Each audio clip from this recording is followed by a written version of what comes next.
E aí, gente? Eu tô meio desaparecido aí do Instagram, apesar do meu Instagram estar ativado, o Facebook tá desativado, mas o Instagram tá ativado, só que eu não entro. Eu tirei o aplicativo do meu celular aqui porque eu tô de férias, daí depois quando eu voltar das férias eu coloco o aplicativo de volta. Eu tô escrevendo todo dia, tá bem cansativo, bem difícil, porque as festas de fim de ano, tipo, passa por cima de tudo e de todos, né? E aí você tem que parar tudo pra, enfim. Mas estou escrevendo ainda.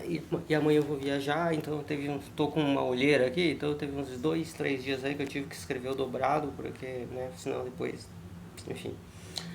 Mas eu tava aqui pensando, né, sobre escalonada de acontecimentos, né, nas tramas. Acho que esse tema veio na minha cabeça quando eu assisti o final da série aí da Netflix, o Stranger, né, que eu acho que eles têm um problema com escalonada, que é um problema que muitas séries e filmes acabam sofrendo também. Eles lá, em algum momento, eles colocam, né, terminam uma temporada com aquela aranha gigantesca em cima da cidade, do mundo invertido, enfim. E aí você pensa o quê? Ah, caramba, quando terminar a temporada aí, né, a temporada começa já nessa pegada, né? O que a gente vai fazer com esse bicho, né? Aí acontece rachaduras na cidade, enfim, várias coisas assim. Você pensa, caramba, como que eles vão lidar com isso?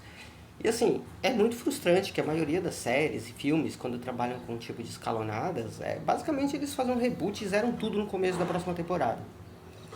Porque assim, não, bota umas placas de metal aí na rua e tá resolvido aquele problema. Ah, essa aranha, foda-se a aranha, quem se importa com ela?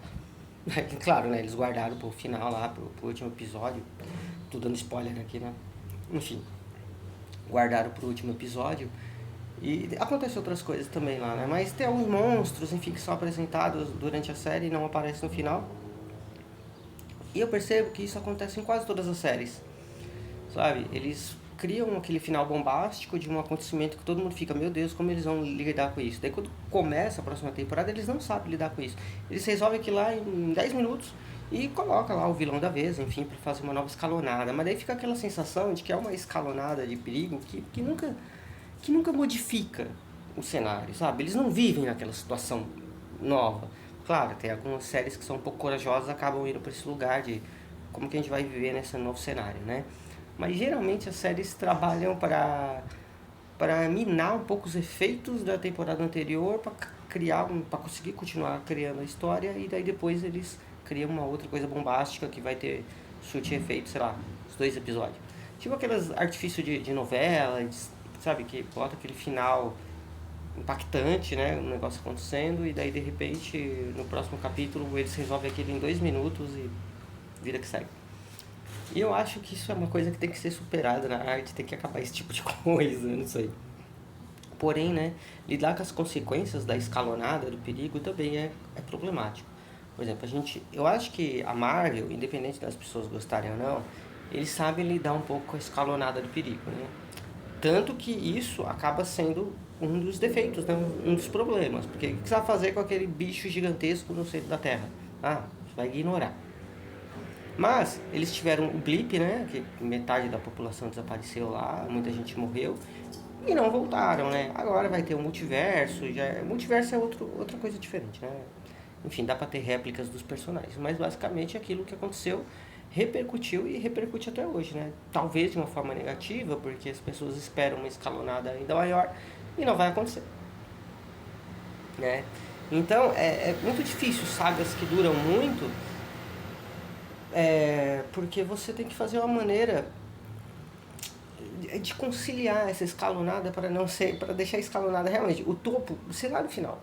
Se for meio, como que você vai fazer? Você vai ter que voltar tudo depois no próximo capítulo para começar a escalonar de novo, né? Enfim, eu tô falando isso porque eu ando rascunhando um projeto aqui, eu tava fazendo uma história, ela é muito longa, é sobre lobisomens, mas é muito longa. E eu resolvi fazer a origem de todos os monstros. E aí eu, sei lá, citei não, escrevi, né, uns 12 monstros mais ou menos. E eu comecei a pensar nas linhas cronológicas, nos personagens, onde eu encaixo cada monstro, em que era, em que época, não sei o que. E aí surgiu na minha cabeça a ideia de 12 livros. Meu Deus, eu fiquei, meu Deus, se eu quiser contar essa história eu vou ter que fazer isso. E aí eu me vejo diante do problema da escalonada, porque se você criar, por exemplo, 3 livros assim, e aí você chega lá no topo do que poderia acontecer de desgraça, como que você vai escalonar depois? Então é muito difícil você conseguir chegar num pico, fazer uma reversão para voltar, né, recuar um pouquinho para depois começar a escalonar de novo. A não ser que, como escritor, você tenha a vantagem de você poder sentar no começo do seu projeto, idealizar ele dessa maneira e já ir planejando a escalonada para que não haja retorno, para que não haja um momento da diminuição da escalonada. Então é muito difícil. Não sei se vocês entenderam o que eu estou querendo dizer, mas é isso, né? Continuo aqui escrevendo, com umas olheiras de sono, e o projeto está muito longo, vai demorar muito para me terminar isso aqui. Meu Deus do céu, estou tentando nem pensar nisso. Aí quando você tem um projeto muito longo, você divide ele em partes que fica um pouco melhor, né? Acho que a parte mais difícil é a motivação. Realmente, assim, é muito difícil encontrar pessoas para conversar sobre, ainda mais sobre ficção, né? Sobre criação. Muita gente pode achar que é bobeira, tudo mais, né? Mas enfim, todo mundo acha que as coisas são bobeiras, na hora que o artista, né, tá fazendo a coisa, né? Depois que tá feita, todo mundo fala, nossa, como você fez isso? Ah, que incrível, né? Mas durante, né, é difícil, porque durante você vai ter que abrir mão de muita coisa, abrir mão de festa, abrir mão de, enfim, de várias coisas você tem que fazer. E não pode parar de ler, enfim, de ler, de assistir filmes, de contemplar arte, tudo mais, porque você precisa de repertório, você precisa de conteúdo dentro de você. E quanto mais conteúdo, melhor. Eu sou um cara que adoro conversa, meu Deus. Acho que os melhores flirts que eu já tive na minha vida, e até namoros assim, foi aonde a conversa era o centro do negócio. Isso é maravilhoso, realmente. Que depois, quando a gente envelhecer, o que vai sobrar, né? Só afinidade e a conversa, né? Vai ficar aquela dois idiotas parados olhando pra cara do outro com cara de conteúdo, sem conteúdo nenhum, aquele vazio imenso, aquele silêncio em que ninguém se suporta, ninguém. Enfim, não faz sentido, né? Tem que conversar. Mas é isso, até mais, tchau, tchau.